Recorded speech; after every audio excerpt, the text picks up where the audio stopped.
Ndabaramukije bakunzi ba televiziyo yacu mukunda cyane hama n'umunsi novuga ko mu kiganiro cacu twabazana umukozi w'Imana umwe mu bakozi w'Imana novuga ko kenshi dukunze kuba tumubona mu bikorwa byinshi bitandukanye mu bikorwa by'Imana eka tumuza ahantu hatandukanye twavuga yuko ni kuva kera cyane umurimo wo gukorera Imana wo yawutanguye kera nkuko bavuga ati icete kirasomeka gerageje kuraba tumuzi kuva kera yarabaye muririmbyi ndubu novuga atakiririmba ariko n'umunsi tumuzi nka Revera Pasteur ku cubahiro ciwe novuga ataheruka kuronka ndibaza vyishaza kwitubwira mutama hano ariko icyo nagusavye ni ukanda subscribe kugira ngo tubande tumukurikirana n'umunsi waza kuyaga vyinshi tutahure vyinshi ndibaza nivyo tutaye tumuzi ko n'umunsi waza kubimenya mutama karibu cyane. Yego murakoze ndabaramukije amahoro y'umwami Yesu Kristo aje kubana namwe. Yego murakoze. Murakoze namwe. Mutama n'umunsi tuje nga kuri Junim Church. Kuri Junim Church aho musanzwe musigaye muri ba pasteur mukaba na Revera Pasteur gutyo mirimo mushobora kuyirongora gute? Kino cyose n'umuhamagaro iyo uri mu muhamagaro urakora ikintu wumva kishoboka nyene iyo uri mu muhamagaro w'ikintu uragikora wumva gishoboka nubwo abandi baba babona ko kidashoboka wowe uragikora ubona ko gishoboka. Sawa turi kuvuga ko igikorwa c'Imana aho benshi mu bantu basanzwe bavuga ati igikorwa c'Imana igikorwa kigumye cyane igikorwa kigumye ariko mwemwe agitanguye kuva mukira abajene gushika ubu n'igihe itandukaniro riri hagati yuko kijyagiye mwari mukira abajene n'ubu musike muri abapapa n'igihe itandukaniro ni hehe ubona hari hagoye cyane? Ndavuga mu buryo bubiri nkiri umujene ndashaka kuvuga ko igikorwa c'Imana ubwa mbere mu kugikora nari norohewe mu byangaragarira ariko mu bigaragarira abantu naho sinari norohewe. Kiriya gihe abantu b'abatama wasanga batanyemera cyangwa abandi bose bavuga ngo nta musore yokorera Imana iyo yari challenge mu buzima. Ubu naho ndashobora kuvuga ko hariho uburemere gatoya kuko witwararika ishengero ukitwararika n'umuryango kandi Bibiliya iradusaba ko tumanza tukitwararika umuryango tuwitwararika ko nawo n'ishengero. Rero umva ko mfise imiryango ibiri nitwararitse kandi yose nkagomba kuyiha urukundo nuko. Okay, novuga ati mu minsi heze mwarashoboye kwakira abashitsi bavuye hanze mu gihugu ca Korea baje hano mu Burundi. Izajya bajya abashitsi canke ukuza kwabo boba bari baje cyane bagenzwa n'iki? Abashitsi twakiriye abashitsi bari mu migwi ishika 3 ariko bose bari bavuye mu gihugu ca Korea. Abashitsi ba mbere twakiriye bari baje gufasha abantu mu by'inyigisho z'ijambo ry'Imana kandi no gukonsulta amagara yabo kumenya ingene abantu bamerewe. Wa kabiri yari umuvyeyi madame w'umwungere wa Junim Church kw'isi yose asanzwe atuye ku cicaro gikuru kiri muri Korea muri Daegu. Niwe yari yaje twagiranye ibihe byiza bariko barahugura bariko barigisha kuko ishengero ry'iwacu riko rirarera abantu kugira ngo rihagurutse abavuga butumwa bagomba kuzana ikanguro mu Burundi no muri Afrika ndetse no hanze ya Afrika. Okay, reka ngaruka kuri iki kintu. Wewe uri mu bantu batanguye kwiga ibintu vy'ivuga butumwa ukiri mutoyi kuva kera. Nice kintu novuga ati cinyungu kiriho kwigisha ivuga butumwa gwaruka rukiri rutoyi. Turavye nuko turabona ko nubu hariho ugwaruka muri kwigisha ugwaruka ruri kwiga nice kintu cinyungu igihugu cyo kwitega eka amahanga yo kwitega isi yo kwitega kuri ugo gwaruka. Ikintu ca mbere wigishije abantu bakiri bato ijambo ry'Imana by'ukuri bakarishira mu buzima bakaryakira bakaryaplika nk'ubuzima. Hari ibintu bikomeye mu buryo bw'umubiri n'imwemo. Mu buryo bw'imwemo abantu barahinduka, mu buryo bw'umubiri naho haraba gutera imbere igihugu kiratera imbere. Nk'akarorero nimba narakiriye abo bashitsi bari mu mico itatu b'abanyamahanga baraje bararishe viza igihugu cy'u Burundi. Urumva ko kwiga kuvuga ubutumwa kwanje gutuma ndonka abandi bavuga ubutumwa b'abanyamahanga bakarihana viza mu gihugu.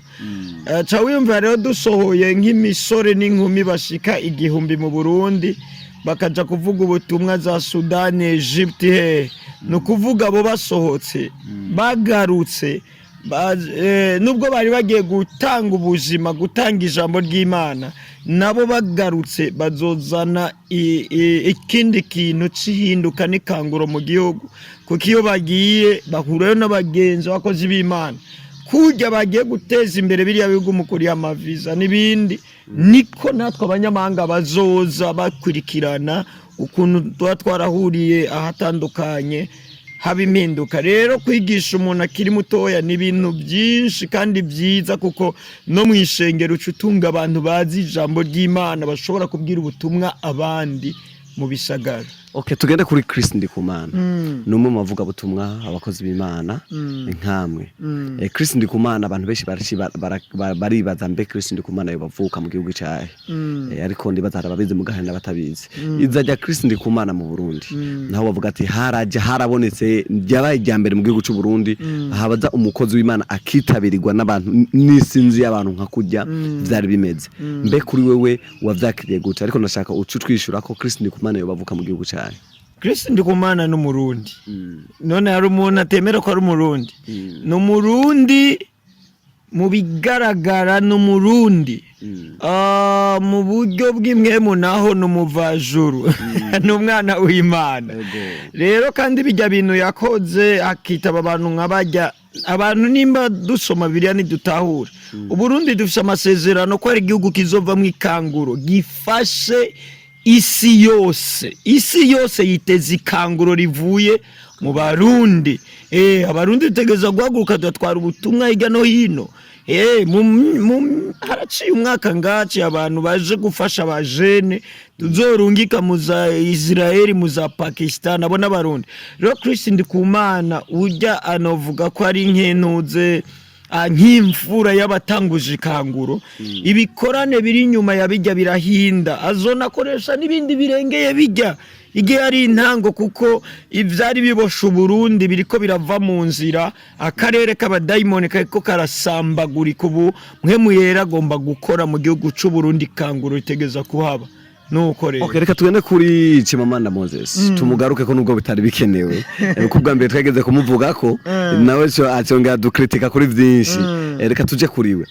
Chris Ndikumana gitangaje kuza, twarabonye post ya Chimamanda amuvuga ko avuga ko reka turabe ibyo uko azokora ibintu bitangaje, ariko tumaze kumubona Chris Ndikumana je mu Burundi Chimamanda ntaca arabivuga ko mbe yo bari inkoni yarakwiswe inkoni cyangwa yaratangaye cyangwa bimeze gute? Chimamanda numujanje rya mugabo. Jewe mu kiganiro cyaheze navuze ati uyu mugabo ikintu ca ingorana afite mu buzima mu kuvuga arahubuka, avuga nk'umuntu atukana. Ubwa mbere yerekana kumenga Chris Ndikumana ntaco bizomara. Mugabo nibuka we nimba atacu wabonye yabivuze kayico yabivuze ko amaze kubona abantu bitabiye kiye gikorane babaye benshi, yaciye yandika akajambo ngo kwitabwa ngo kugira abafana benshi, ngo ivyo nibindi, ngo na satani ngo bafise bararenze. Anduka muri make urumva n'umuntu agomba igihe cyose guhangana, agahangana mu bintu bitariho, ariko rero sinibaza ko bijya yagize ari byiza ko urumva vuga ngo tuzoraba amabonye abantu bitavye akacatangwa kuvuga ngo na satani afite abafana benshi, ngo rero ngo kugira abafana benshi ngo birasanzwe. So it's fine, ariko no kuraba umwanya bari karabikoreramo n'umwanya bari karabivuga ko harabivyo ariko aravuga ko arico biriko birafasha abantu. canke arico biriko birubaka abantu. Okay, reka tuje kuri iki naco ku kintu kijanye no gusenga arico na Chimamanda nyene akunda kuvuga ko bijanye no gusengera abantu kujya kuntu mukunda kugenda kwigisha mu mihana mukigisha abantu aho babaye aho batuye eka benshi bakanakizwa benshi mbere Chimamanda akavuga ko benshi mu bakozi b'Imana bakora bijya bakoresha ngo ajya amavuta sinzi ko ava muri Nigeria sinzi ko ari biki bakoresha kugira ngo abantu ngo bafatwe n'amadayimoni ico nico tukivuza kwiki jewe ndacishura mu buryo bubiri.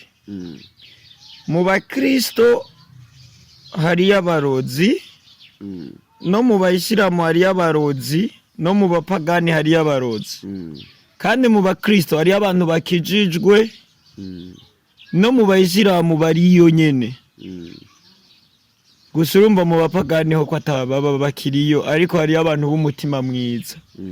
Rero ndashingira inahe ko Imana ikora ibitangaza kandi irabikora. Ishengero ndongoye nta mavuta dukoresha nta mavuta twisiga nta bindi bintu muganda amaze kubona Imana ikora ibitangaza ta muntu asizwa amavuta tanga ta muntu agizene ibyo birashoboka kandi birabaho ibyo ndabishingira inahe kuko nanje maze kubibona Imana ibinkoresha shije nabikoze ni Imana yabinkoresheje nuko nocishura. Okay, reka tugere kurangiza ariko tutararangiza narishimye ikintu kimwe nifuza ko abantu bari kuturabahajya boshobora kumenya kuri mwebwe boshobora kumenya no kubindi mbe inyuma yo kuba umukozi w'Imana nice kintu kindi cy'akazi mwa musanze mukora.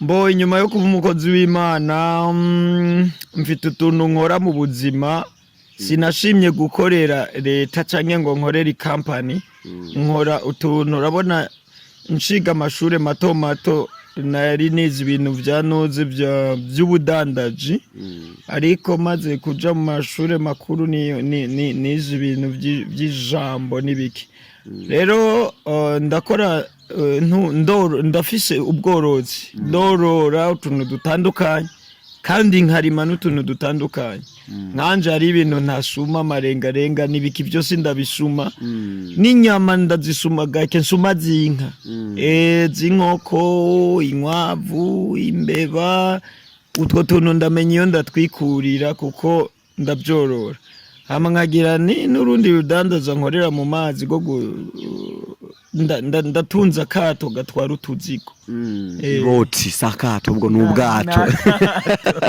ni boti nuko rero ego murakoze cyane umukozi w'Imana. Murakoze ndabashimiye. Iyo abakunzi wa televiziyo yacu turababwira ati mukomeze kudukurikirana uko bukeye ko bwije hezagire ati bye.